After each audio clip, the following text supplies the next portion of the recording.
ជំរាបសួរពុកម៉ែបងប្អូនទាំងអស់គ្នាចាថ្ងៃនេះខ្ញុំមកបង្រៀនខ្សែមួយដែលសំខាន់ខ្លាំងចាបើសិនជាបងប្អូនមានគួរតែប្រុងប្រយ័ត្នឲ្យបានខ្លាំងចាគឺខ្សែនៅចាត្រង់នេះណាចាខ្ញុំនឹងគូឲ្យមើលខ្សែជីវិតដែលបែកជាពីរបែបនេះគឺគេហៅថាចាខ្សែជីវិតចាដែលដាច់បែកជាពីរគឺមានន័យថាម្ចាស់បាតដៃគឺនឹងត្រូវជួបឧបទ្ទវហេតុចាជាពិសេសគឺឲ្យប្រយ័ត្នទៅលើគ្រោះថ្នាក់ចរាចរណ៍ណាចាគ្រោះថ្នាក់ចរាចរណ៍បញ្ជាក់ណាចាបរិវេណនៃខ្ញុំគូរង្វង់នេះណាចាអញ្ចឹងតកតងនឹងគ្រោះថ្នាក់ចរាចរណ៍ចាក៏គេឲ្យប្រយ័ត្នមិនថាជួបឧបទ្ទវហេតុទេចាគឺប្រយ័ត្នខ្លាំងចាត្រូវទៅលើអីណាចាយើងមើលណាខ្សែវាសនារបស់គាត់នេះណាចាខ្សែវាសនារបស់គាត់ចេញអំពីខ្សែជីវិតរួចហើយចាឈប់នៅចាលើខ្សែខួរក្បាលបន្តិចរួចក៏បន្តចាទៅជាប់នឹងខ្សែបេះដូងណាហើយមានខ្សែកោះនៅកណ្ដាលនឹងណាចាអញ្ចឹងកោះនៅកណ្ដាលនេះកោះលើខ្សែវាសនាណាបញ្ជាក់បងប្អូនកោះលើខ្សែវាសនានេះម្ចាស់បាក់ដៃគឺប្រយ័ត្នខ្លាំងគឺនឹងត្រូវជួបឧបទ្ទវហេតុផ្សេងៗដែលធ្វើឲ្យបាក់ដៃបាក់ជើងណាឬក៏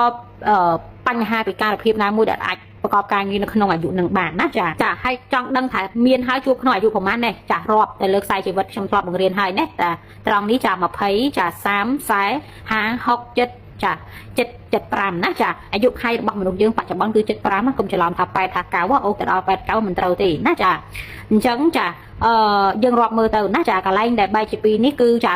ត្រង់ចាក្នុងអាយុ40ស្ដើងមែនទែនចាយើងមានន័យថាជួបនៅក្នុង42ណាចា41 42តែដែលច្បាស់ក្នុង42តែម្ដងព្រោះកោះវាចាចាប់ផ្ដើមចេញពីអាយុ42ហើយអញ្ចឹងឲ្យគាត់ប្រយ័ត្នក្នុងឆ្នាំអាយុ42របស់គាត់គឺនឹងត្រូវជួបរឿងចាឧបទ្ទហេតុនឹងឯងណាចា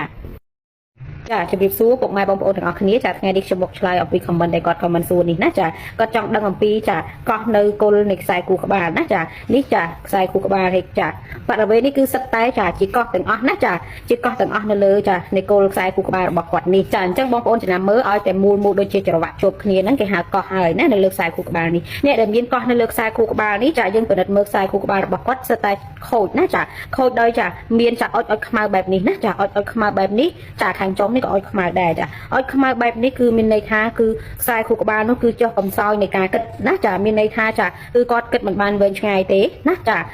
គិតវិភាគទៅធ្វើទៅចេះតែខុសចេះតែខាតចាណាចាអញ្ចឹងហើយរាល់ការគិតវិភាគសារការចាចាយទុនរកស៊ីលុយធំអីតើតែមានចាកំណត់ពីស្វាមីចាឬក៏ភរិយារបស់គាត់អញ្ចឹងទៅនៃម្ចាស់បាតដៃហើយខ្សែខួរក្បាលនេះណាចាកោងពិតមែនប៉ុន្តែខាងចុងពើទៅលើទៅរកទួលរង្គាខ្ពស់បែបនេះចាខ្សែចុងខ្សែខួរក្បាលចាមានចុងចាពើទៅលើបែបនេះគឺមានន័យថាអញ្ចេះអ្នកនឹងនៅពេលដែលចូលវ័យកាន់តែចាស់គឺកាន់តែឆាប់អន់ចិត្តណាចាយើងមើលខ្សែចិត្តរបស់គាត់ឃើញទេកោះច្រវាក់ច្រើនអញ្ចឹងអ្នកដែលចាឆាប់អន់ចិត្តបែបនេះបើចាស់ទៅគេហៅថាចាស់ដែលគិតច្រើនចាស់ដែលងច្រើនជាដើមណាចាអាហ្នឹងគឺអញ្ចឹងតែបើគាត់ងច្រើនក៏មិនខុសដែរយើងមើលខ្សែនេះណាចាខ្សែកន្លែងចាទ្របសម្បត្តិនេះហើយជាមួយនឹងចាក្រោមនៃទួលពុតនេះគឺគាត់មានខ្សែពឹងកូនបានណាចាហើយគាត់ចាមានខ្សែវាសនាចាបែកចេញជាត្រីសូលទទួលសារនេះទៀតអញ្ចឹងមានន័យថាចាគឺនៅវ័យចាស់គាត់អត់ពិបាករឿងលុយកាក់ទេហើយគាត់មានកូនដែលល្អអាចពឹងពាក់បណ្ឌិតអាស្រ័យមើលថែគាត់បានយ៉ាងល្អទៀតផងណាចា